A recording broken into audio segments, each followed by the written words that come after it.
Mengapa Fuji masih dikaitkan dengan Thorik dan Alia? Padahal Thorik dan Alia saat ini mungkin sedang menikmati bulan madunya yang belum kunjung selesai dan konon sudah bahagia bersama. Mengapa selalu ada orang-orang yang berkomentar dan mengaitkan pasangan atau sejoli berbahagia ini dengan Fuji Yanti Utami? Bahwa meskipun Thorik Halilintar semua orang itu tahu bahwa dia adalah adik dari Atta Halilintar, tapi kepopulerannya ini meningkat drastis dan pesat saat Thorik ini dijodohkan dengan Fuji oleh para netizen. Maka akan sulit untuk memisahkan cerita atau kisah cinta antara Thorik dan Alia atau Altor dengan Fuji Yanti Utami. Itu sudah kodrat dan pasti akan dibanding-bandingkan sampai kapanpun juga. Yuk kita akan lihat menggunakan kartu-kartu saya.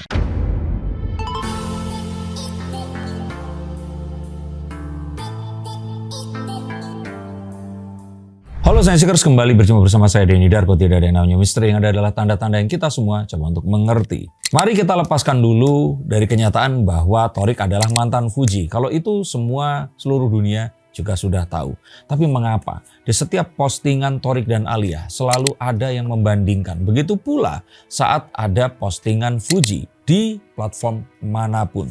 Kita akan coba melihat, mempelajari, tapi ingat, saya di sini tidak berusaha untuk memihak kepada siapapun. Tapi apa yang akan kalian dengar ini akan juga berguna kepada cara berpikir dan juga menjadi jawaban mengapa kalian berpikir seperti itu. Yang pertama, kita nggak bisa melepaskan sebuah kenyataan bahwa meskipun Thorik Halilintar semua orang itu tahu bahwa dia adalah adik dari Atta Halilintar, tapi kepopulerannya ini meningkat drastis dan pesat saat Thorik ini dijodohkan dengan Fuji oleh para netizen.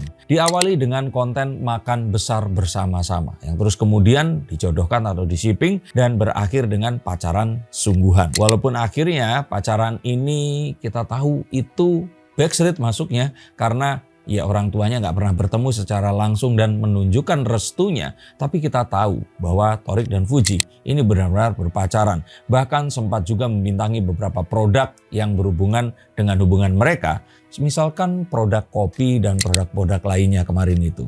Tapi kita tentu saja sepakat bahwa kepopuleran Thorik Halilintar ini meningkat drastis sejak berpacaran dengan Fuji. Dan hal ini juga sejalan dengan Alia Mas Said. Walaupun Alia Mas Said ini adalah putri dari Reza Artamevia dan juga almarhum Adjie Mas Said. Dan dia ini sudah mengeluarkan beberapa single lagu, bahkan mungkin album 2, 3, atau 4 tahun yang lalu sebelum pandemi kalau tidak salah. Tapi publik mungkin tidak melihat popularitasnya seperti sekarang. Kalau tidak, terus kemudian akhirnya dipacari oleh Thorik Halilintar. Maka kalau dilihat dari bagaimana siapa yang terus kemudian menyebabkan siapa yang lainnya menjadi lebih terkenal, maka akan sulit untuk memisahkan cerita atau kisah cinta antara Thorik dan Alia atau Altor dengan Fuji Yanti Utami. Itu sudah kodrat dan pasti akan dibanding-bandingkan sampai kapanpun juga. Yang berikutnya tentu saja adanya perbedaan-perbedaan yang membuat orang-orang ini memandang dari kejauhan itu melihat secara image antara mereka berdua. Dan image di antara Fuji dan juga Alia ini adalah sosok yang ya mostly ini bertolak belakang. Bukan dalam pendapat tapi dari image yang dihadirkan. Tentu saja kalian tahu bahwa image ini adalah apa yang ditangkap atau tersisa di benak seseorang saat mereka ini melihat orang yang dijadikan objek ini tadi. Nah, kita akan coba untuk melihat image apa saja di antara mereka berdua yang membuat netizen ini tak hentinya membandingkan antara Fuji dan Alia. Fuji ini adalah sosok kebanyakan atau orang-orang biasa seperti itu. Kalau kita lihat Pak Haji, terus kemudian ibunya Fuji, lihat Fuji, ini mirip dengan teman-teman tetangga kita, ponakan kita yang orangnya seperti itu gitu. Nggak terlihat seperti seorang artis atau selebriti. Bahkan mungkin sebelum Fuji terkenal, kalau dia lewat di sebelah kita, mungkin kita tidak akan notice karena dia ini persis sama seperti orang-orang yang ada di sekitar kita. Jadi kita boleh katakan bahwa Fuji ini adalah sosok orang kebanyakan yang mirip dengan tetangga-tetangga atau saudara-saudara kita. Nah, ini berbeda dengan Alia yang tubuhnya tinggi semampai, kulitnya juga putih bersih, yang dari kecil dia ini memang sudah anak selebriti. Secara turunan, dia ini adalah seseorang yang memang lahir dengan kondisi kekayaan dan juga status orang tua selebriti yang sudah melekat padanya. Maka di sini kita akan langsung tahu bahwa secara image-nya saja dua orang ini berbeda. Tidak ada yang lebih baik dan tidak ada yang lebih buruk di sini karena kita nggak bisa memilih kita dilahirkan pada keluarga yang seperti apa. Tapi ya namanya netizen, kalau nggak bandingin rasanya nggak seru aja sepertinya. Tapi yang paling menyolok di sini tentu saja adalah perubahan yang tampak pada diri mereka. Kalau kalian nonton ajang pencarian bakat, seperti saya terlahir dari salah satunya, maka yang menjadi populer adalah seseorang yang tampak biasa-biasa saja, tapi terus kemudian bersinar setelah melalui proses yang sama-sama disaksikan oleh para pemirsa ini tadi. Saat terjadi perubahan proses ini, maka orang akan melihat bagaimana seseorang yang biasa ini menjadi luar biasa, yang di situ menimbulkan sebuah hope atau impian bahwa saya pun itu bisa menjadi luar biasa juga. Nah, inilah yang dialami oleh Fujianti Utami. Gadis biasa yang kebetulan kakaknya ini menikah dengan seorang artis yang mengalami kehidupan yang naas dan meninggal dunia dalam sebuah kecelakaan. Meninggalkan Fuji harus mengurus, sebenarnya nggak dia sendiri ya, keponakan semata wayangnya Galaskai yang saat itu dan sampai sekarang juga ini dicintai oleh banyak sekali ibu-ibu karena nasibnya ini tadi. Akhirnya mendapatkan sebuah dukungan dan juga kekaguman dari orang-orang yang melihat transformasi Fuji, seorang gadis belia yang harus menjadi seorang yang menggantikan kakaknya karena dia wanita satu-satunya walaupun ada ibunya ya di sini. Maka inilah yang membuat Fuji ini terus kemudian dikagumi oleh banyak orang biasa yang naik kelas. Ini berbeda dengan Alia Mas Said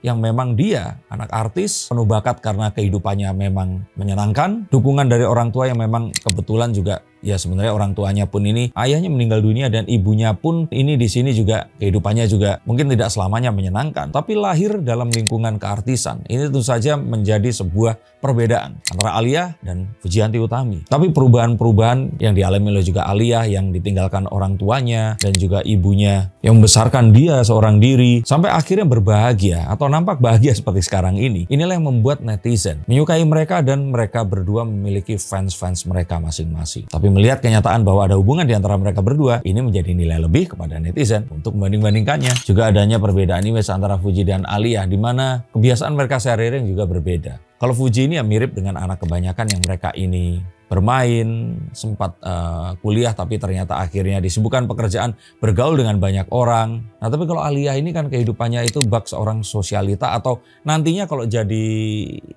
mama-mama atau bunda itu pasti bunda sosialita seperti itu. Dan ini tentu saja berbeda dengan Fuji yang tampaknya nanti nggak akan sesosialita Alia Mas Said atau Alia Halilintar, Alia Thorik kali. Oh makanya namanya Altor. Maka perbedaan ini yang juga akan membuat netizen akan terus membanding-bandingkan antara mereka berdua. Rasanya melihat Alia tuh kita akan langsung akan tahu bahwa ini nantinya akan jadi ibu-ibu ningrat di Jakarta seperti itu. Mirip seperti Aurel yang sekarang juga mengarah ke sana. Nah tapi kalau Fujianti Utami pas jadi seorang ibu-ibu kayak gimana ya nanti? Coba tuliskan komentar kalian di bawah sini. Nah ini aja kan sudah membandingkan. Tapi kan ya kalau tanpa ada satu kebencian atau menjatuhkan seseorang, gak ada salahnya sih yang banding-bandingin. Juga kita akan melihat perbedaan yang walaupun sedikit dari para fans ya atau orang-orang yang menyukainya. Kalau Fuji yang Gen Z ini disukai juga oleh Gen Z dan juga ibu-ibu yang mungkin usianya di atas Fuji ini tadi. Atau jika tidak adalah penyuka dari Galaskai. Nah sedangkan Alia ini selain tentu saja mendapatkan limpahan dari penggemarnya Atta Halilintar dan juga Aurel. Alia ini mungkin lebih disukai oleh ibu-ibu yang mengenal Reza Artamevia dan cerita kehidupannya dulu. If you know what I mean. Dan ini menjadikan karakter dari fanbase kedua public figure ini tadi menjadi berbeda. Walaupun mereka akan tetap membanding-bandingkan sampai kapanpun juga. Yang lainnya tentu saja adalah kodrat dari wanita yang memang dalam hidupnya itu akan selalu banding-bandingkan dirinya dengan apapun juga. Wanita yang selalu diliputi kekhawatiran, pertanyaan mengenai apapun yang butuh kepastian. Ini membuat apapun yang disukai dan tidak disukai, ini akan terus dipertanyakan. Maka ini akan jadi sebuah komoditas untuk kanal-kanal gosip atau akun-akun IG yang menyebarkan atau menebarkan kekhawatiran dan kebencian. Yang itu tentu saja disayangkan. Dimana kalau di sini saya membandingkan dengan memberikan edukasi. Mengapa hal ini terjadi? Dan mungkin jika kalian menonton hingga konten ini nanti selesai, kalian akan mengetahui bahwa ternyata ini pun itu terjadi dalam kehidupan kalian dan nggak selalu ada hubungannya dengan keartisan. Bisa saja dengan tetangga, bisa saja dengan orang-orang sekitar kalian atau teman kerja atau berhubungan dengan pekerjaan yang kalian lakukan. Jika ada masa-masa untuk dicintai dan disayangi, tentu saja ada masa-masa untuk dihujat juga. Dan ini menjadikan semua proses ini tadi menjadi lengkap. Di saat bersamaan kita mengagumi seseorang yang kita anggap menjadi idola kita, di saat itu kita perlu seseorang untuk dihujat juga. Dan hubungan di antara keduanya ini diperbandingkan. Makanya mengapa selalu muncul pertanyaan di setiap konten mengenai mereka berdua. Ngapain sih kok harus dibanding-bandingin? Padahal yang nanya pun kadang-kadang mereka membandingkan banyak hal juga. Karena sejatinya ini tidak akan terpisah dari kehidupan seorang wanita. Dan ini semua mungkin akan terekskalasi seiring dengan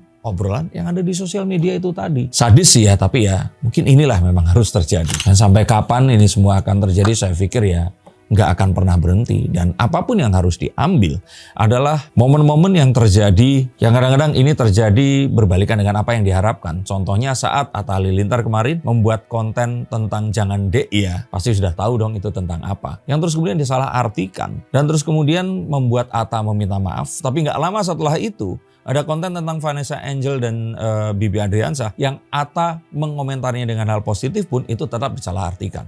Tapi ya memang itulah sebuah sosial media dan itulah juga resiko untuk orang-orang yang mencari nafkah di sosial media ini tadi. Terutama untuk Thorik dan Alia yang orang-orang ini mengenalnya sebagai seseorang yang menjual jati dirinya atau citra dirinya. Kerja mereka, ini yang diakui Thorik, kerja seperti itu adalah saat mereka membuat konten tentang kehidupan mereka. Dan mungkin orang bertanya karya mereka ini apa ya? Karya mereka adalah berita tentang mereka ini tadi. Yang sayangnya resiko di dalamnya adalah resiko dihujat, tapi di saat bersamaan juga dicintai. Resiko dibanding-bandingkan, tapi kadang-kadang juga dielu-elukan. Dan resiko difitnah, yang terkadang juga ya mereka memberitakan yang hal-hal yang memang sesungguhnya dari apa yang mereka alami. Tapi semoga pernikahan mereka akan panjang. Dan Fuji akan segera menemukan pria yang akan bisa menggantikan Thorik. Dan semoga saat mereka nanti bersama, mereka nanti akan bertemu sama kayak Atta Halilintar dan Ria Ricis dulu. Dan gak ada perpisahan di antara mereka berdua nantinya. Walaupun kemarin Ria Ricis akhirnya berpisah juga ya. Terima kasih untuk kalian semua yang menonton konten seperti ini dan mengambil edukasi dan juga fakta di balik mengapa fenomena itu terjadi. Dan jika kalian ada yang ditanyakan, hubungi nomor di bawah ini dan tulis komentar apalagi yang harus saya buat